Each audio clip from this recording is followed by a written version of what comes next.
તો અમદાવાદમાં સતત બીજા દિવસે વરસાદી માહોલ જામેલો છે। વાદળછાયા વાતાવરણ વચ્ચે મેઘરાજાની પધરામણી થઈ। વરસાદ વરસતા વાતાવરણમાં ઠંડક પ્રસરી ચૂકી છે। નીચાણવાળા વિસ્તારોમાં પાણી પણ ભરાયા છે। વરસાદને લીધે રસ્તા પર ટ્રાફિક જામ પણ સર્જાયો છે। તો જે દ્રશ્યો અમદાવાદથી સામે આવી રહ્યા છે, અમદાવાદમાં પણ સતત બીજા દિવસે વરસાદી માહોલ છે તે જામેલો જોવા મળી રહ્યો છે। અનેક જે નીચાણવાળા વિસ્તારો છે ત્યાં પાણી ભરાવાની સમસ્યા જોવા મળી રહી છે। વાદળછાયા વાતાવરણ વચ્ચે અમદાવાદમાં પણ મેઘરાજાની પધરામણી। વરસાદ વરસતા વાતાવરણમાં જે બફારો હતો, ગરમી અનુભવાઈ રહી હતી, તેમાં હવે ઠંડક પ્રસરી છે। જે નીચાણવાળા અનેક વિસ્તારો છે ત્યાં પાણી ભરાયા છે। તો અમદાવાદમાં ફરીથી એકવાર વરસાદ છે તે શરૂ થયો છે।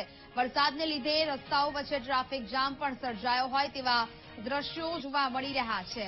અમદાવાદના વિવિધ વિસ્તારોમાં વરસાદી માહોલ છે તે જોવા મળી રહ્યો છે। આજે બીજા દિવસે પણ વરસાદી માહોલ યથાવત છે। સંવાદદાતા પાર્થ વધુ વિગતો સાથે લાઈવ જોડાયા છે। પાર્થ, અમદાવાદમાં પણ સતત બીજા દિવસે વરસાદી માહોલ જોવા મળી રહ્યો છે। નીચાણવાળા વિસ્તારોમાં પાણી ભરાઈ રહ્યા છે। અમદાવાદમાં હાલ શું સ્થિતિ અને માહોલ જોવા મળી રહ્યો છે, પાર્થ?